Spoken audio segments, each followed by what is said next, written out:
I've been following you, and you've got quite the following. You've got like 1.1 million followers on X, and you're making a huge, if you don't know what X is, it's Twitter. They changed the name. How in the world did you get to where you are today? Well, I said men and women are different. That's really my whole shtick. I'm kind of like a one-trick pony, and that's it.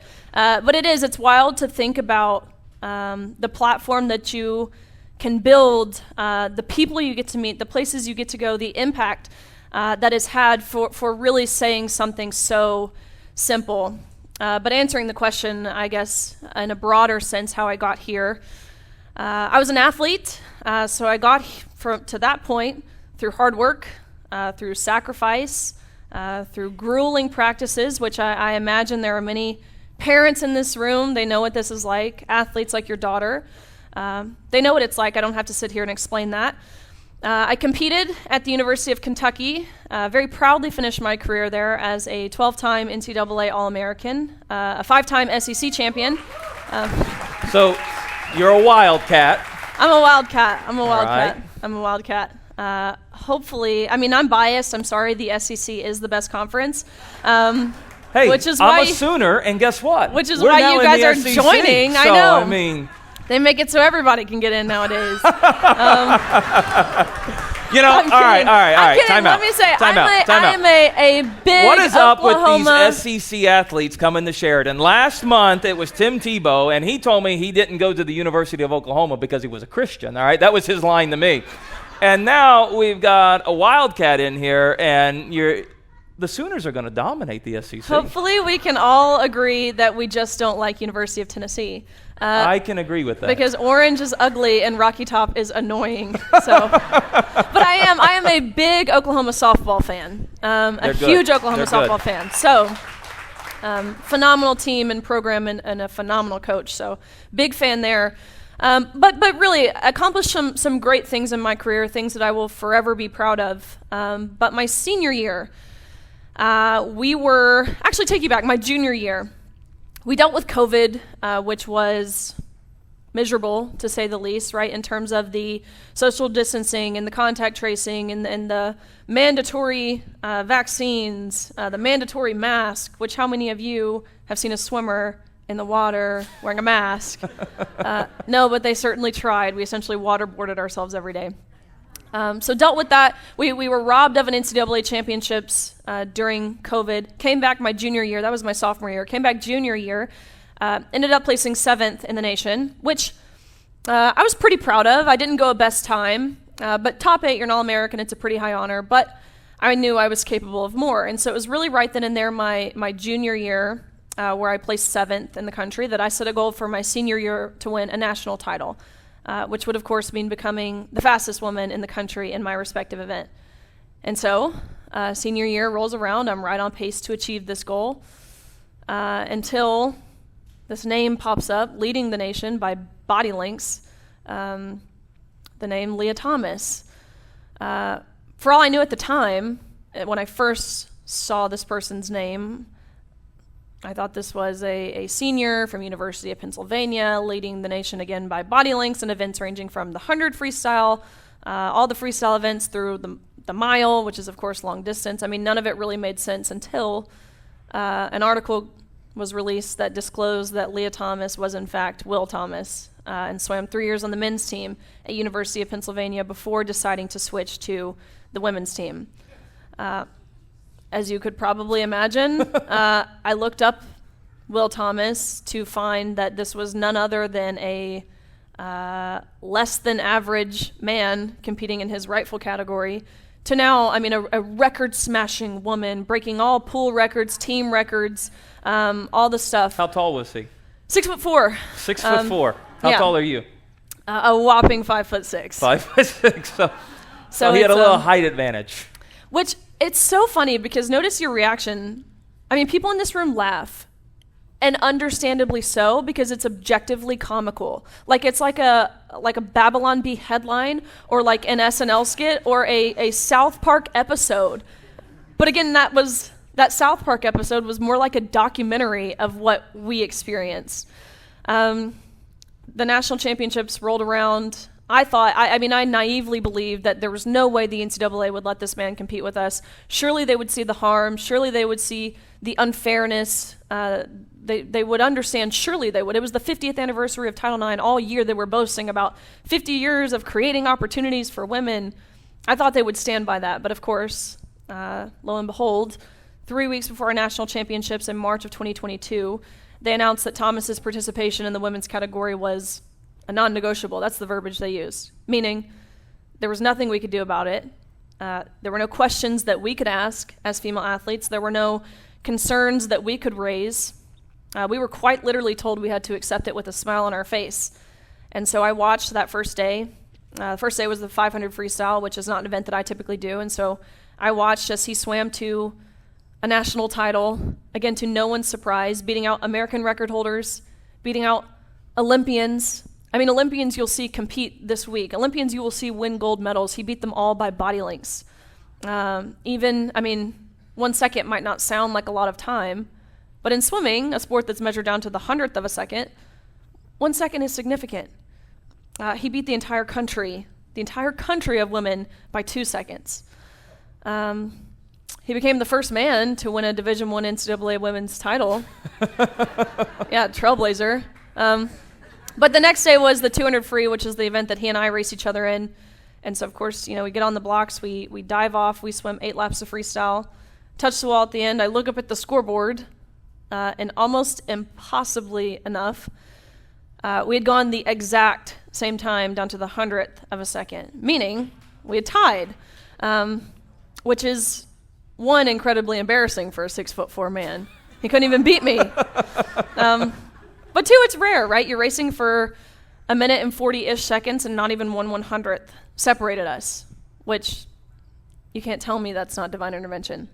But really what pushed me over the edge into, sorry for the long-winded of how I got here, but what pushed me over the edge into no longer being willing to lie, no longer being willing to comply in the way that they were asking us to was get out of the water. We go behind the awards podium where the NCAA official looks at both Thomas and myself, again, him towering over me.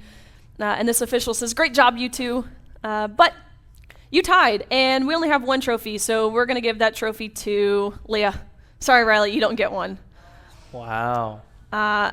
My heart rate was still high, having just competed. My adrenaline was still pumping, and so the first thing that I thought ended up being the first thing that I said, and the first thought that I had was, isn't this everything that Title IX was passed to prevent from happening? What do you mean you're going to give the trophy to the man in the women's 200 free?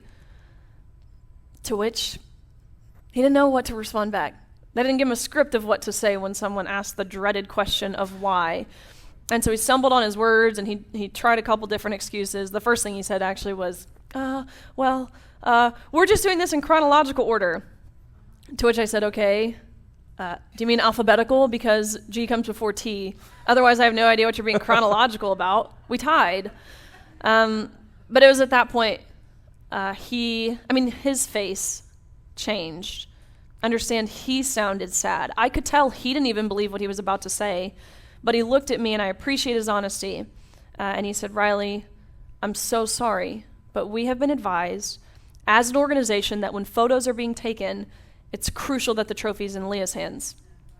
You can pose with this one, but you have to give yours back. You don't get a trophy. Leah takes the trophy home. End of story."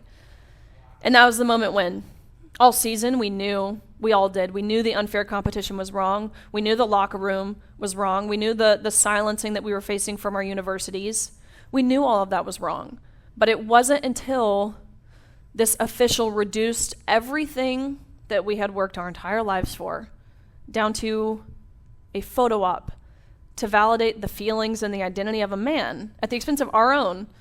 That's when I was no longer willing to wait. And I say wait because truthfully that's what I was doing. I thought, a coach would say something. I thought surely there will be someone within the NCAA, someone with political power, some other swimmer, someone's dad, like you said, would come down there and yank this man out of our locker rooms like my dad so desperately wanted to do. So he was in the locker room with you? Oh, yeah. Wow. Oh, yeah. And I'll keep it PG here, but if we had to see it, you guys at least have to hear about it. We were not forewarned that he would be sharing our changing space. There was no prior acknowledgement. There was no ways that we could have made other arrangements for ourselves if this was something that we were uncomfortable with. Put yourself, better yet actually, put your daughters or your granddaughters in our shoes. Okay, you're in the swimming locker room, which isn't a place of modesty. I mean, these suits that you put on, they're skin tight, they're paper thin. It takes about 20 minutes to really poke and prod yourself into these suits, 20 minutes of which you're fully exposed. You've got your back turned, putting on your suit, and all of a sudden you hear a man's voice in that locker room. And you turn around, and you quite literally have to look up because, again, he's towering over everyone. And you see a man flicking off his women's swimsuit, fully naked, fully intact, fully exposing himself, inches away from where you were simultaneously fully undressed. I mean, it's awkward, it's embarrassing, it's uncomfortable. It was innate. It was inherent for every girl in that changing space to cover themselves, whether it was with their hands or their clothes or their towels, and to get out of the locker room as quickly as they could. But I think the best way to describe the overall general consensus of how we all felt was, it was an utter violation. It felt like betrayal. And it was traumatic. And not even necessarily traumatic because of what we were forced to see or how we were forcibly and non-consensually exploited.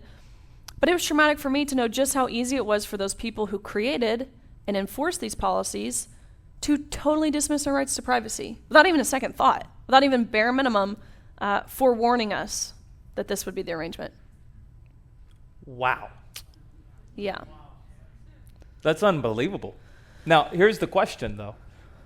What caused you to, go public? Because you became a voice for many who were probably voiceless at the time. They're just being forced into these situations. And what's really crazy is these type of things are not just happening at the college level, but we've seen stories this is happening in high schools and junior highs. And so this is not something that just you've experienced. A whole lot of other girls have experienced this, but you've kind of become the tip of the spear in this fight within our culture. So what was it that gave you the courage? Because, you're taking on a giant in regards to this is what the culture is pushing, and here you are fighting back. Where did that courage come from? I think a couple different places. First and foremost, certainly my faith, right? Being a Christian, before anything, I want to live a Christ-like life. And I struggled with this at first, just because I admittedly, I believed a lot of what we were told. We were told, this is, you'll lose your friends, you'll lose your scholarship. Don't you want to be kind? Don't you want to be inclusive? Riley, you are a Christian. You have a God who loves all.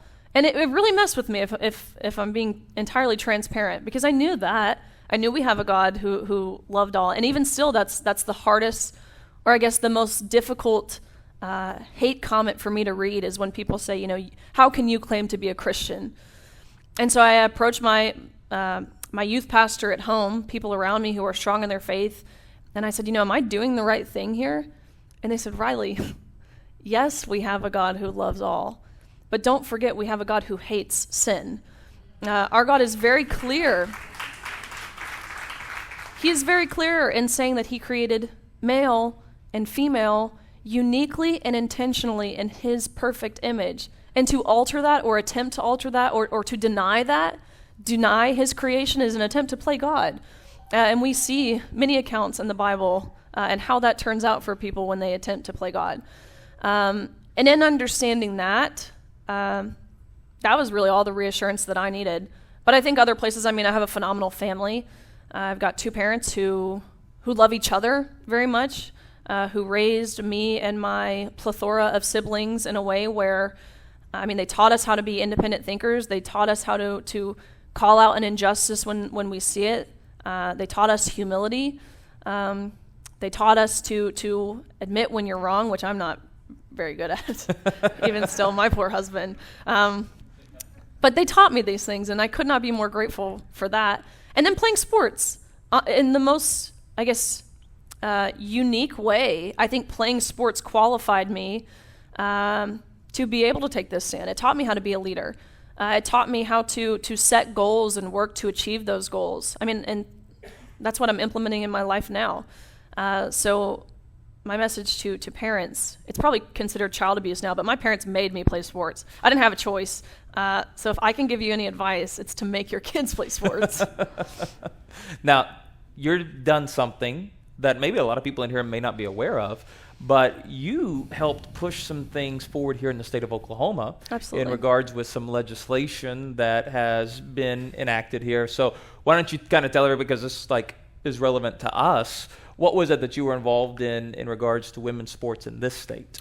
Well, let me start by saying you guys are so fortunate here in Oklahoma to have phenomenal leaders who do represent you and your families. One of those being Superintendent Ryan Walters. He's really,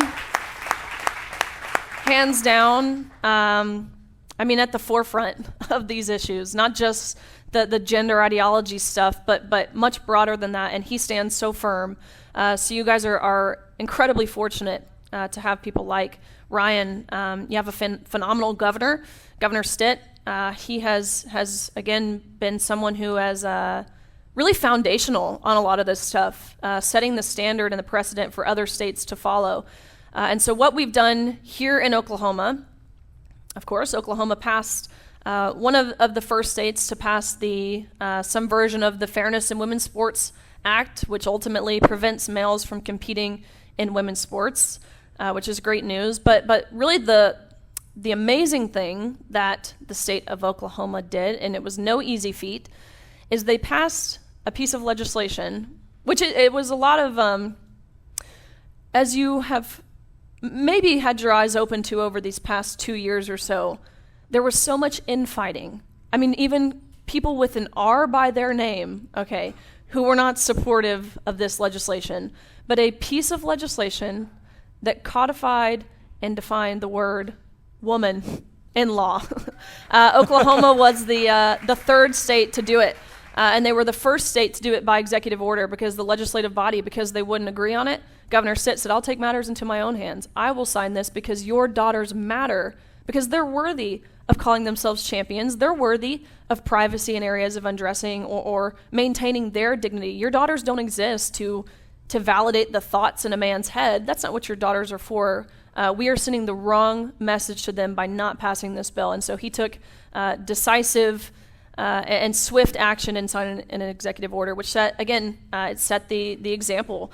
Governor Pillen of Nebraska then went on to sign an executive order.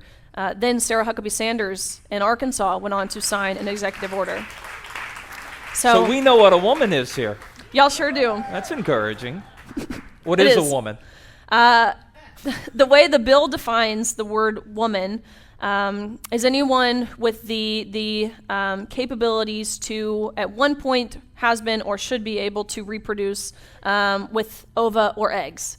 I cannot believe we have to have a law that says that. And then it further goes on to define it as an adult human female, and then defines female in that way. So a woman, if you are ever asked the question, a woman is an adult human female.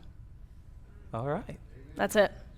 But this bill, it's cool. It also defines other sex-based terms. It defines male, man, woman, girl, boy, mother, father. It defines the word sex itself, because what we have seen is people conflate these things. What we've seen it from the Biden administration, right? They're conflating sex and gender identity. They say they're the same thing. It's synonymous. They're interchangeable, which again is harmful. What they're doing is effectively eliminating sex-based protections. But because of, again, leaders like Superintendent Walters, the state of Oklahoma is not complying. Yeah. So great news. Yeah, no, it's a huge win here in our state because this is a real thing. I mean, it's for us, we kind of laugh. We're in here, right. We're laughing at the craziness, but in the world out there, these things are actually happening. 10 years ago, child mutilation, whether you were a Republican or a Democrat, that was like a heinous crime. And now, child mutilation, it's a thing that's actually happening. And I've seen some things out of California in regards to not even giving parents notifications about gender reassignment among children. And we're seeing this kind of like wokeness spread, and it's just intensifying. You and I were talking in the back about the Olympics, and I don't know if you've seen some of the opening. If you haven't, then don't. Close your eyes. In fact, I may have a picture to show you of the Olympics. I think it's the one that you put out on X. I think they're going to bring it up, but what you're about to see, if they're able to pull it off and put it up on the screen, what you're about to see is absolutely mind-blowing, because they took the scene. Are you familiar? I'm sure you are, with the Last Supper, the painting, right? Are you familiar with that? Well, they reenacted it at the Olympics just tonight with drag queens. And is there any way that you all can get that up? Because they want to. Y'all want to see it right now. It's so disrespectful, but it's the woke culture that we're fighting. And so while they're working on that, let me just ask you a question. How do you fight the wokeness that is just kind of like spread to every sphere of life? Oh, there it is. So this is the Olympics today. And this is you know how they always have those big grand openings to the Olympics? And they literally reenacted the Last Supper, though, with drag queens. And so this is the world that we are living. You know, you can't deny this is the world we're in. And you've been fighting this fight.